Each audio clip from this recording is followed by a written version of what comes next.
Good evening students. आज हम लोग क्लास 10 का चैप्टर नंबर 2 को सॉल्व करेंगे।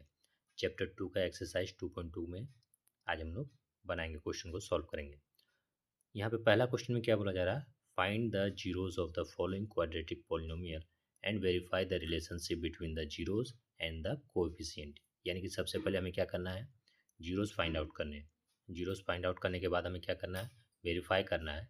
किसका रिलेशन को वेरीफाई करना है, तो relationship between the zeros and the coefficient, इन दोनों का रिलेशनशिप को हमें वेरीफाई करना है। ठीक है, तो हम क्या देख रहे हैं, x square minus 2x minus 8, 4s² minus 4s plus 1, ये दोनों सेम टाइप ऑफ क्वेश्चन है। ठीक है, तो इन दोनों में से पहले हम एक को सॉल्व करते हैं, दूसरा आपको अपने से सॉल्व करके चेक करना है। ठीक है, तो क्वेश्चन नंबर 1 को देखते हैं, x² माइनस 2x माइनस 8। तो इसे अब हम लोग सॉल्व करेंगे। ठीक है, यहाँ पे हमारा क्वेश्चन लिख दिए हैं, x² माइनस 2x माइनस 8। ठीक है, अब हमें क्या करना पड़ता है, जो लास्ट नंबर है, और x² के साथ जो नंबर रहता है, ठीक है, यहाँ पे कुछ नहीं है मतलब 1 है। ठीक है, तो इन दोनों नंबर को हमें आपस में मल्टीप्लाई करना पड़ता है। तो 1 इंटू 8 कितना होता है, 8 होता है। तो 8 को हमें कुछ इस प्रकार से तोड़ना है कि हमारा आंसर -2 आए। ठीक है, तो हम लोग क्या लिख सकते हैं, 2 4 जा लिख सकते हैं, यानी कि x² plus 2x minus 4x minus 8 is equal to 0 हो गया। अब हमें कॉमन लेना पड़ता है, इन दोनों नंबर में कॉमन क्या है, x कॉमन है, तो x कॉमन ले लिए। तो अब क्या बचा मेरे पास, x बचा। अब इसमें x कॉमन ले लिए तो क्या बचेगा, 2 बचा।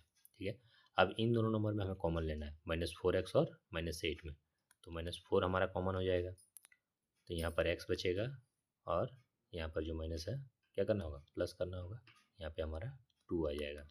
ठीक है, यानी कि x -4, एक हमारे x -4 और दूसरा क्या बनेगा, x प्लस 2। ठीक है, तो चलिए x -4 है तो x -4 इज इक्वल टू 0 हो गया, और इधर x प्लस 2 है तो x plus 2 is equal to 0 हो गया। हमें यहाँ पर दोनों में क्या करना है, x का वैल्यू निकालना है। ठीक है, तो x -4 इज इक्वल टू 0 हुआ तो x इज इक्वल टू +4 होगा, हो जाएगा, और इधर x plus 2 is equal to 0 हुआ तो x इज इक्वल टू -2 होगा। ठीक है, यही दोनों हमारे क्या हुए, जीरोज हुए, ये दोनों क्या है हमारे, जीरोज हुए। अब इसी में हम लोग इसको अल्फ़ा कहते हैं और इसको बीटा कहते हैं। ठीक है, ये दोनों हमारे जो निकले हैं एक्स का वैल्यू, ये दोनों क्या है हमारे, ये हमारे जीरोज हो गए। ठीक है, अब हमें आगे क्या करना है, वेरीफाई करना है, वो जो रिलेशन बड़े थे वो हमें वेरीफाई करना है। ठीक है, तो उससे वेरीफाई करने के लिए क्या करना होगा, हमें एक फार्मूला लिखना होगा। क्या फार्मूला है, alpha plus beta is equal to -b/a। यहाँ पर a x², यहाँ पे 2 के जगह पे b है और यहाँ पे c है। ठीक है, वेरिएबल को छोड़ दीजिए, जो नंबर है वो हमारे a b c है। ठीक है, तो अल्फ़ा प्लस बीटा है तो अल्फ़ा कितना है, +4 है, तो अल्फ़ा की जगह पे +4 लिख देते हैं, प्लस बीटा की जगह पे कितना है, -2। -2 इज इक्वल टू कितने के बराबर आना चाहिए, -b/a। यहाँ पे -b क्या है, -2 है, यानी कि 2 बार माइनस होगा। बाय a का वैल्यू कितना है, कुछ नहीं है मतलब 1 है। ठीक है, चलिए अब +4 प्लस माइनस माइनस हो जाएगा, यानी कि 4 - 2 is equal to minus minus +2। ठीक है, 4 - 2 करेंगे तो 2 बचेगा, इज इक्वल टू +2। दोनों तरफ सेम आ गया तो ये हमारा आधा वेरीफाइड हो गया। ठीक है, अब इसमें हमें एक और चीज़ वेरीफाई करना होगा। क्या वेरीफाइड करना होगा, alpha into beta is equal to कितना के बराबर आना चाहिए, ये दोनों का आंसर हमारा, इन दोनों को मल्टीप्लाई करने पर हमारा आंसर कितना आना चाहिए, माइनस माइनस बोल रहे हैं, c/a आना चाहिए। कितना आना चाहिए हमारा आंसर, c/a आना चाहिए। ठीक है, तो अल्फ़ा इंटू बीटा, अल्फ़ा हमारा कितना था, 4 था, चलिए 4 लिख देते हैं, बीटा की जगह पे -2 इज इक्वल टू c कितना था हमारा, -8 था, चलिए -8, और a कितना था हमारा, 1 था, तो 4 इंटू -2 -8, इधर भी मेरा -8 है, दोनों दोनों साइड हमारा आंसर सेम, यानी कि हमारा जो आंसर है वो वेरीफाइड है। ठीक है, समझ में आ गया। नेक्स्ट हम लोग सेकंड क्वेश्चन की ओर बढ़ते हैं। सेकंड क्वेश्चन तो अपने से बनाना है, थर्ड क्वेश्चन अभी हम लोग यहाँ पर बनाएंगे। ठीक है, थर्ड क्वेश्चन क्या है, देखिए 6x² - 3 - 7x। हम लोग क्या देख पा रहे हैं कि x² के बाद x गायब है, यहाँ पर है। ठीक है, तो हम लोग क्या करेंगे, x को पहले अरेंज करेंगे, तो अरेंज किस प्रकार से होगा हमारा 6x² minus 7x minus 3 is equal to 0। ठीक है, अब हमें पहले क्या करना पड़ता था, x² के साथ जो टर्म है, जो नंबर है और लास्ट में जो नंबर है, इन दोनों को हमें आपस में मल्टीप्लाई करना होता है। तो 6 3 जा कितना हो जाएगा 18 हो जाएगा। अब 18 को हमें कुछ इस प्रकार से तोड़ना है कि हमारा आंसर -7 आए। ठीक है, तो चलिए 18 को तोड़ते हैं। 2 9 जा, ठीक है, कितना है 2 9 जा। अब हम लोग क्या करेंगे, 6x² को 6x² ही रहने देंगे, तो 6x² हो गया।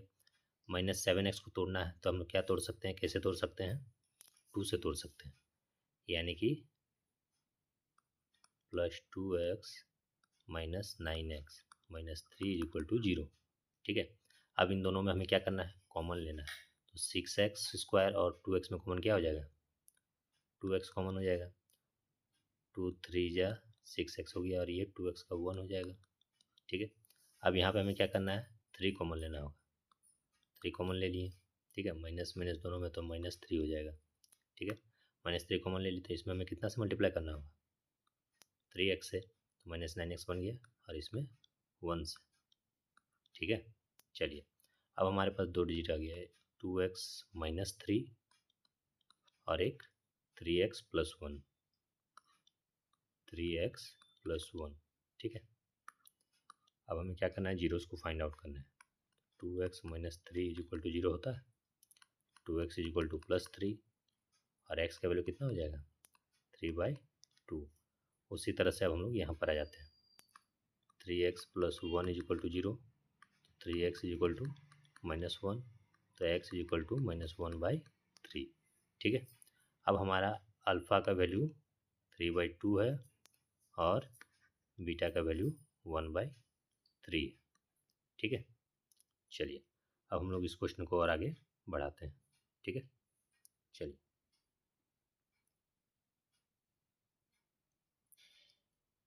हमारे पास अल्फ़ा का वैल्यू कितना है,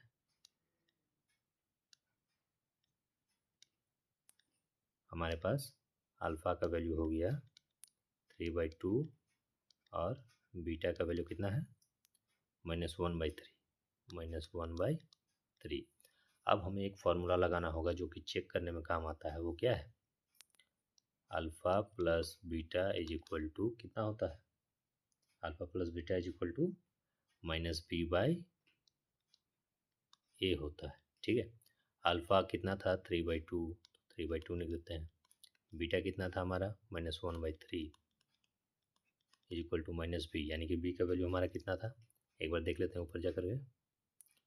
b और a दोनों का वैल्यू देखना है। b का वैल्यू -7 और a का वैल्यू 6। b का वैल्यू कितना था -7, -7 और 6 था। ठीक है, तो यहाँ पे हम लोग -7 और नीचे 6, और यहाँ पहले से ही माइनस है तो एक और माइनस लगाना होगा। ठीक है, चलिए 3/2 प्लस माइनस 2 लगातार साइन है, प्लस माइनस 2 है, तो हम लोग प्लस माइनस क्या होता है, माइनस होता है तो माइनस लिख देंगे। ठीक है, 3/2 plus minus minus 1/3 is equal to minus minus plus बन गया /6। ठीक है, हम लोग एलसीएम लेंगे, 2 और 3 का एलसीएम कितना हो जाता है 6 हो जाता है। ठीक है, 2 के टेबल में 3 टाइम्स में 6 होता है, तो 3 × 3 9। ठीक है, माइनस का साइन है, दे देते हैं। 3 के टेबल में 6 कितने टाइम्स में आता है 2 टाइम्स में, उस 2 को इस ऊपर वाले 1 से मल्टीप्लाई कर देंगे, 2 बन जाएगा इज इक्वल टू 7/6। ठीक है, 9 - 2 कितना होता है 7/6, इधर भी मेरा 7/6 हो गया, तो ये आधा प्रूफ हो गया है। अब एक और प्रूफ करना बाकी है, वो क्या होता है, alpha into beta is equal to c/a होता है। कितना होता है, alpha into beta is equal to c/a। Alpha हमारे पास कितना था 3/2 था, तो अल्फ़ा की जगह पे 3/2 इंटू बीटा की जगह पर क्या लिखना है -1/3, -1/3 और c/a। c हमारा कितना था, इस क्वेश्चन में एक बार देख लेते हैं, c कितना है, c था हमारा -3 और a हमारा हो जाएगा 6, -3/6 होगा, -3/6 हम लोग लिख देते हैं। चलिए -3/6 लिखना है, -3/6। ठीक है, अब यहाँ पे माइनस देख पा रहे हैं, 3 को अगर -1 से मल्टीप्लाई करेंगे तो कितना बनेगा, -3 बनेगा, और 2 3 जा 6 इज इक्वल टू -3/6, यानी कि इधर भी दोनों साइड सेम आंसर आ रहा है। तो हम लोग जो आंसर प्रूफ करना चाहते थे, वेरीफाई करना चाहते थे, वो हमारा वेरीफाई हो गया। ठीक है, आशा करते हैं कि ये क्वेश्चन भी आप लोगों को समझ में आ गया होगा। ठीक है, अब हम लोग नेक्स्ट क्वेश्चन की ओर बढ़ते हैं। नेक्स्ट क्वेश्चन जो क्वेश्चन नंबर 4 में है वो क्या है, 4u² + 8u, यानी कि थर्ड में जो नंबर होता था वो हमारे पास नंबर नहीं है। कोई बात नहीं, जितना दिया गया हम लोग इसी के अंदर सॉल्व करेंगे। यहाँ पर क्या देख पा रहे हैं, 4u² + 8u, इन दोनों में हम कुछ कॉमन ले सकते हैं। 4u² है, 8u, तो 4u हम लोग यहाँ पे कॉमन ले सकते हैं। चलिए कॉमन ले लेते हैं हम लोग। कॉमन कितना लेना है, 4u कॉमन लेना है। ठीक है, यहाँ पे 4u कॉमन ले लिए तो सिर्फ u बचेगा। ठीक है, और यहाँ पे 2 बचेगा। ठीक है, इक्वल टू 0 मान लेते हैं। तो एक साइड हम लोग 4u इक्वल टू 0 लिख सकते हैं, और दूसरे साइड u + 2 इक्वल टू 0 लिख सकते हैं। 4u इक्वल टू 0 है तो u इक्वल टू क्या हो जाएगा, 0/4, और इधर क्या है, u इक्वल टू -2। इधर तो हमारा u इक्वल टू -2 आ गया, और इधर ये क्या आएगा, 0/4, यानी कि 0 आएगा। ठीक है, अब हमारे पास u का 2 वैल्यू आ गया है। ठीक है, एक आया 0 और दूसरे क्या आया, -2। तो हम लोग इसको अल्फ़ा मान लेते हैं, और इसको क्या मानेंगे, बीटा मान लेंगे। ठीक है, अब हम लोग वेरीफाइड वाले प्रोसेस में आते हैं।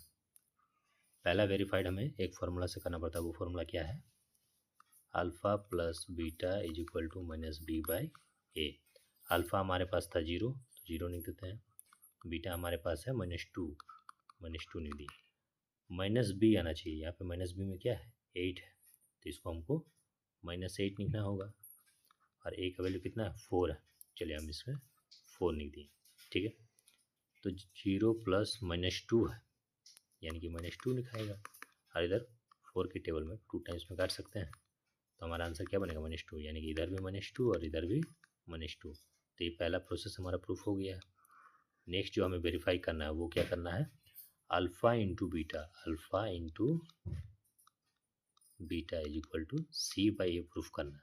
ठीक है, अल्फ़ा कितना था हमारा, 0, 0 लिख देते हैं। बीटा कितना है हमारा, -2 इज इक्वल टू सी का वैल्यू कितना था हमारा, कुछ नहीं, यानी कि 0। ए का वैल्यू 4 लिख देते हैं। अगर 0 को किसी भी नंबर से मल्टीप्लाई करते हैं तो हमारा आंसर कितना होता है, 0, और 0/समथिंग रहता है तो भी हमारा आंसर 0 रहता है। तो ये भी हमारा वेरीफाइड हो गया, वेरीफाइड। ठीक है, ये क्वेश्चन भी समझ में आ गया होगा। ठीक है, अब हम लोग नेक्स्ट क्वेश्चन की ओर बढ़ते हैं।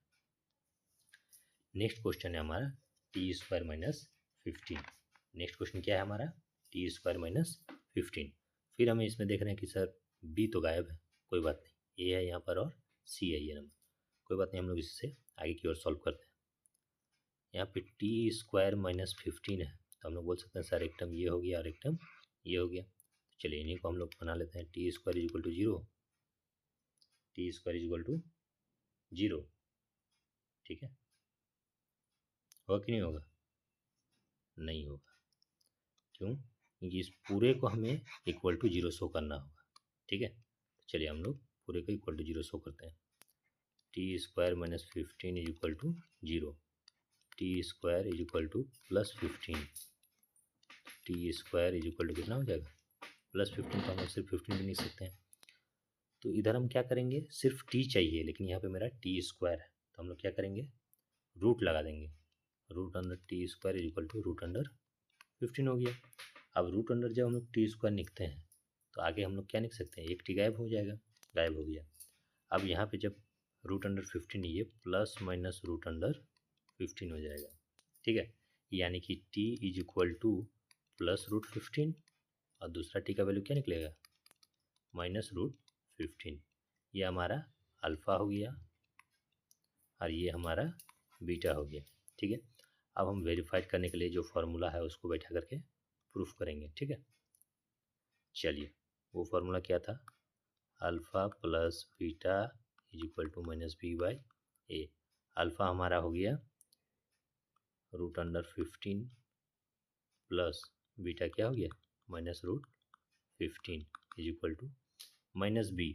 b हमारा कितना था, b का वैल्यू हमारे पास कितना हो जाएगा, b का वैल्यू हमारे पास कुछ नहीं है, b तो है ही नहीं, टी के साथ कोई कोफिशिएंट है ही नहीं और ना ही टी है, तो हमारा आंसर क्या हो जाएगा -0/, ए का वैल्यू कितना है 1। ठीक है, लिख दिए। अब नेक्स्ट स्टेप क्या हो जाएगा, √15 plus minus minus √15 equal to 0/समथिंग इक्वल टू 0 ही रहेगा। ठीक है, चलिए √15 में अगर -√15 माइनस कर देंगे तो इन दोनों को जब आपस में सब्ट्रैक्ट करेंगे तो 0, इधर तो पहले से ही 0 है, ये प्रूफ हो गया। अब जो सेकंड प्रूफ करना होता है उसमें क्या होता है, alpha into beta equal to C/A proof करना होता है। अल्फ़ा क्या है √15 इंटू बीटा क्या है -√15 इक्वल टू सी क्या है हमारे पास 15 है बाय ए, सी 15 नहीं -15 है और ए का वैल्यू कितना है 1। ठीक है, अब -√15 को अगर 15 से मल्टीप्लाई करेंगे तो कितना बन जाएगा, 2 रूट वाले नंबर है तो आपस में मिलकर क्या बन जाएंगे 15 बन जाएंगे और ये माइनस की वजह से यहाँ पे माइनस लग जाएगा। ठीक है, इज इक्वल टू -15/1 है तो हम लोग -15 भी लिख सकते हैं। फिर हमारा LHS और RHS बराबर आ गया, देयरफॉर ये भी हमारा वेरीफाइड हो गया। ठीक है,